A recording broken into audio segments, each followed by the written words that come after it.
Aloha mes petits sucres, c'est Abby et je suis super ravie de vous retrouver sur la chaîne YouTube du portail de l'auto-édition. Tout d'abord, j'espère que vous vous portez bien, que vous n'avez pas trop chaud et surtout que vous pensez à bien vous hydrater puisque c'est vraiment très important.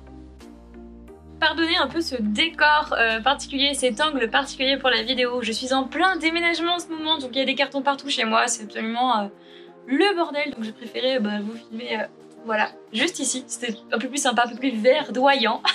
Aujourd'hui, nous sommes courant juillet 2021 et je me suis dit que ce serait cool de faire une vidéo un peu update de tous mes projets que j'ai pu mener jusqu'ici et de faire le point par rapport à la vidéo qui date de février où je vous ai parlé un peu de tout ce que je comptais faire pour cette année 2021 et savoir où est-ce qu'on en était. Du coup voilà, c'est une vidéo un peu update, mais c'est aussi et avant tout une vidéo d'excuses. Voilà, d'excuses, mais pas seulement, c'est aussi une vidéo où je reconnais que j'étais complètement dépassée par les événements, notamment à propos de mon projet J'irai lire chez vous, de mon road trip littérature indépendante. Bref, ça je vais vous en parler un peu plus tard. Je voudrais d'abord commencer par mon podcast qui s'appelle le podcast auto-édition. Sachez que donc déjà depuis quelques temps maintenant, si vous me suivez au niveau de tous les réseaux, etc., je suis en pause par rapport à ce projet-là.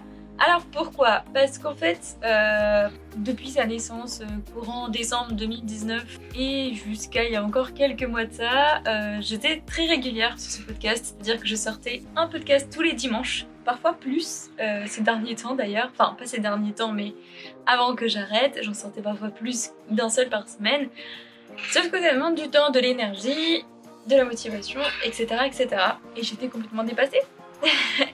Donc j'ai préféré arrêter plutôt que de forcer, voilà, plutôt que de me sentir complètement obligée et dégoûtée, j'ai préféré tout simplement mettre en pause. Mais sachez que ça va revenir, que je vais reprendre un peu tout ce qui était mis en pause, dont ce projet-là, à partir de septembre 2021. Voilà, petite information que je glisse comme ça, au mois d'août je vais mettre en pause tout ce que je fais parce qu'en fait je vais me prendre un mois de pause au niveau des contenus, que ce soit sur Insta, YouTube, Instagram, j'ai déjà dit Twitter, je vais plus rien poster d'un point de vue contenu vraiment lié à l'auto-édition, etc. sur mes réseaux sociaux sur tout le mois d'août 2021 parce que j'ai besoin d'un mois de pause, j'ai besoin de faire le point, j'ai besoin de me réorganiser et sachez que nous sommes courant juillet, que je n'ai pas encore commencé ma pause, que je pense déjà à ma réorganisation et à ma reprise de septembre. Voilà, donc tout le mois d'août je ne posterai plus rien concernant des projets, etc. Alors je serai encore active sûrement en story Instagram et beaucoup sur Twitter où je raconte la plupart du temps 90% de ma vie. Donc voilà, si vous souhaitez me suivre, ça va être surtout sur ces réseaux.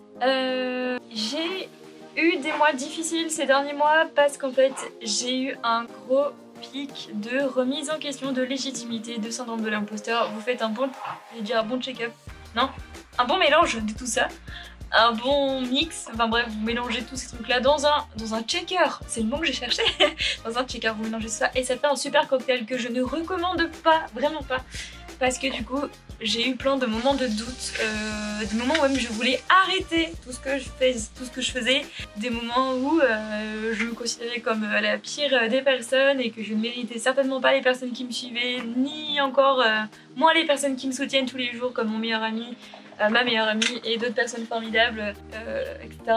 Bref, je ne recommande pas ça. Je ferai sûrement un contenu spécialement pour parler de ça plus en détail. Là, je n'ai pas envie, là j'avance. Bref, j'ai vécu des semaines et des temps très difficiles, vraiment, j'ai beaucoup introspecté par rapport à tout ça. Et ce qu'il en est ressorti, c'est que, je vous partage un petit peu ma pensée à propos de ça, ma petite réflexion. Ce qu'il en est ressorti, c'est que ce qui me manquait, c'était à la fois la régularité de mes contenus, parce que je n'étais plus tout à fait régulière comme ce que j'ai pu l'être il y a un an, et du coup ça me manque. Et surtout, ce qui m'a manqué, ce qui me manque encore aujourd'hui, c'est ce sentiment d'achèvement d'un projet. Très récemment, j'ai pu ressentir ça à nouveau grâce à Yatrice, grâce à notre projet qui s'intitule Les histoires d'un soir d'été, dont je vous partage la chaîne YouTube tout de suite et puis je vous balance un extrait maintenant. Bonsoir et bienvenue dans Les histoires d'un soir d'été. Ce soir, c'est Yatrice qui va te lire une histoire.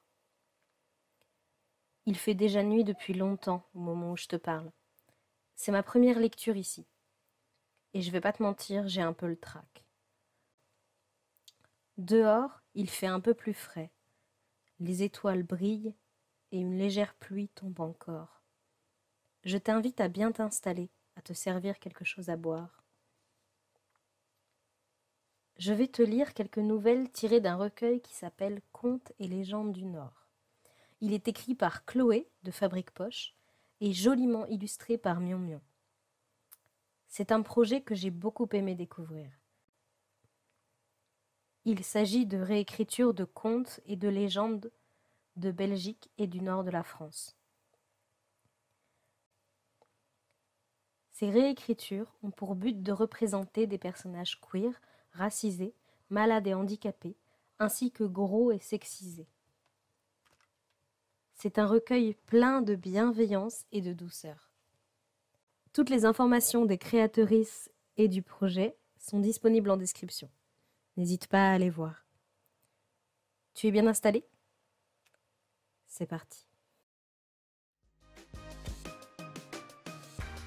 Donc ce projet me tenait très à cœur déjà parce qu'il est super cool, parce que j'adore écouter des personnes lire des histoires et parce que j'ai pris beaucoup de plaisir à être cette voix qui raconte des histoires. Bref, je vous en dis plus pour ce projet, vous pouvez aller voir sur la chaîne YouTube et je parle très vite, pardon, mais tout sera dans la description. Mais ce que j'ai retrouvé, le sentiment que j'ai retrouvé avec ce projet, c'est ce sentiment d'achèvement d'un projet. Parce qu'à l'heure où je tourne cette vidéo, le projet est terminé depuis hier.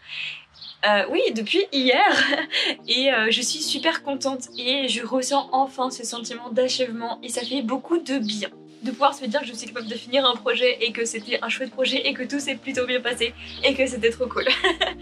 Bref, suite au fait que je manquais de régularité et que je n'avais pas ce sentiment d'achèvement là, je me suis dit ok, il me faut un mois pour restructurer un peu tout ça. Bref, on en vient enfin au cœur de cette vidéo. Qu'est-ce qui va se passer prochainement? Première chose, la toute première chose qui va se passer, c'est que je vais reprendre du contenu régulier sur ma chaîne YouTube qui va être le même que vous pouvez retrouver en IGTV sur mon compte Instagram. Voilà, ça me tient à cœur de relier ces deux là. Donc vous aurez exactement le même contenu. Donc si vous me suivez sur Insta mais que vous me suivez pas sur YouTube et que vous voulez pas aller sur cette plateforme, il n'y a pas de souci, ça va être dans mon IGTV Instagram. Si vous me suivez sur YouTube et que vous n'aimez pas Instagram, il n'y a pas de souci, ça va être sur YouTube et ça va être le même contenu.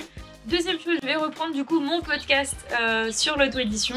Petite information exclusive rien que pour vous, il va changer de nom, il va changer de visuel.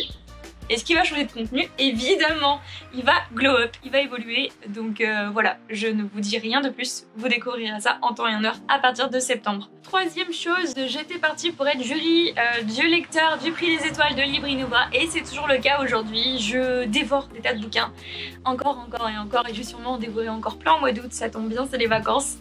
Voilà, c'est une expérience trop chouette. Je pense que je ferai un podcast ou une vidéo YouTube pour en parler plus précisément, pour parler de mes conditions d'inscription, de comment ça s'est passé au fur et à mesure et de mon ressenti à la fin. Bref, ça c'est un projet qui est toujours en cours et qui se passe très bien et je suis super contente de le faire. Et quatrième projet dont je vous avais parlé dans la vidéo du mois de février, c'était par rapport à Oniric, mon projet de roman. L'un de mes buts de 2021 étant finir son écriture. Nous sommes au mois de juillet, je n'ai pas avancé d'un iota pour être honnête, j'ai déjà avancé de 2 phrases depuis la vidéo de février. Pourquoi j'ai fait un gros blocage? J'ai un gros blocage actuellement sur ce projet, je ne sais pas pourquoi, je n'ai pas creusé la question. Toujours est-il que je continue d'écrire malgré tout. Pour ceux qui me suivent sur Insta le savent déjà un petit peu et ceux qui me suivent aussi sur Twitter le savent déjà un petit peu. En fait, je prends plaisir à écrire 3 histoires très différentes sur la plateforme Plume d'Argent. Pareil, je ferai sûrement une vidéo ou un podcast pour parler de cette plateforme et de mes écrits qui sont dessus et vous parler un peu plus de mes 3 différents écrits. Pour très rapidement vous les présenter, il y a de la dark romance fantasy, du drame horreur et il y a de la fantasy avec une petite histoire de fées et d'élevage de lucioles. Bref, j'adore écrire et avec ces 3 histoires-là, je m'éclate. C'est en libre lecture. Vous n'êtes même pas obligé de vous inscrire sur Plume d'Argent. Si vous souhaitez me lire sans vous inscrire, c'est possible. Après, si vous vous inscrivez, ça vous permet d'enregistrer et d'être notifié dès que je publie un chapitre. Et ça vous permet aussi de pouvoir commenter les chapitres que vous lisez au fur et à mesure. Merci beaucoup d'ailleurs pour tous les commentaires déjà présents sur chacune de mes histoires. Ça me fait très plaisir. Merci à vous. Venons maintenant au cœur de cette vidéo qui est je m'excuse platement, profondément et sincèrement à la fois auprès des contributeurs et contributrices de ma campagne Ulule liée à mon projet J'irai lire chez vous, qui est mon road trip de littérature indépendante. Il y a toute une série de vidéos qui s'appelle Before Road Trip, voilà, si vous savez pas encore ce que c'est, n'hésitez pas à aller les voir, ça vous donnera une idée. Et je m'excuse également auprès des auteurs et des autrices de ce projet parce que j'ai été complètement dépassée par tout ce qu'il fallait faire après une campagne Ulule. Si j'ai bien un conseil à donner à ceux et celles qui souhaitent se lancer dans une campagne Ulule, pensez à l'après, quand il faudra gérer l'envoi des contreparties, les commandes, etc. J'ai été complètement dépassée, je me suis embourbée et puis c'est un peu un cycle vicieux dans le sens où je commençais à culpabiliser et du coup j'en faisais moins, donc je culpabilisais encore plus et donc j'en faisais encore moins et bref, enfin voilà. Là je me suis dit que j'arrêtais de me torturer l'esprit parce que ça sert à rien juste à me mettre encore plus le nez dans le mur, c'est pas très productif, on est d'accord. Là je me suis dit que j'allais profiter du mois d'août pour poser exactement tout ce qu'il me restait à faire, de quelle façon je devais le faire, combien de temps ça allait me prendre, etc. Dans quel délai j'estimais que ça allait pouvoir enfin être envoyé aux bonnes personnes, etc. Aussi bien que les contributions que j'enverrai aux personnes qui m'ont soutenu financièrement, mais aussi bien au contenu qui, pour le moment, il n'y a que quelques podcasts qui sont venus au monde, alors que nous attendons dans la portée des podcasts et des vidéos. Donc voilà, il y a pas mal de choses qui sont en attente. J'ai fait l'erreur de croire que je pouvais tout gérer très vite, toute seule. C'était une grossière erreur. Je me suis surestimée, j'ai voulu tout faire toute seule parce que j'ai vraiment des difficultés à déléguer un peu tout ce que je fais parce que voilà, je suis passionnée donc je veux tout faire toute seule, j'aime bien tout gérer, tout contrôler. Sauf que ce n'était pas la bonne méthode par rapport à ce projet-là parce qu'il est assez important en termes aussi bien de contenu, voilà, que de personnes à contacter, que de choses à faire, que de porter, etc. Je suis donc sincèrement désolée du retard considérable que j'ai pu prendre parce que j'avais estimé envoyer toutes les contributions à partir de janvier 2021. Nous sommes juillet 2021 et ce n'est toujours pas le cas. Je n'ai envoyé que quelques contreparties mais pas l'intégralité et les contenus ne sont pas du tout postés ou en tout cas il n'y a qu'une infime partie. Je vais profiter de ma grande pause du mois d'août pour me remettre à flot, pour vraiment reprendre toute l'organisation et m'entourer de personnes qui pourront m'aider et déléguer et apprendre à déléguer. Et ce sera ma résolution de cet été, voilà. Je vous remercie infiniment d'avoir regardé cette vidéo et surtout de me soutenir au quotidien par vos messages, vos attentions, vos réactions à mes stories, vos réponses à mes tweets, enfin bref, vous êtes d'un soutien vraiment sans faille. Merci beaucoup d'être là. Votre présence et votre soutien infini me fait beaucoup de bien, donc j'espère vous apporter bientôt en tout cas reprendre du contenu qualitatif qui vous plaira et qui fera encore beaucoup de bien à l'auto-édition parce que voilà, l'auto-édition c'est super bien, c'est quali et ça mérite qu'on s'y intéresse. Sur ces sages paroles, je vous laisse et puis je vous dis surtout à très bientôt, c'est-à-dire rendez-vous en septembre pour pouvoir retrouver plein de contenu sur le portail de l'auto-édition et sur ses réseaux sociaux, que ce soit le blog, l'Insta, le Twitter. Et il se pourrait même que j'ai peut-être un petit TikTok qui traîne quelque part avec plein de bêtises dessus. Voilà, je vous fais plein de poutous, je vous envoie plein de belles ondes positives. J'espère que vous passerez un très bel été. Encore une fois, je vous embrasse et je vous dis à très bientôt. C'était Abby pour le portail de l'auto-édition. Salut!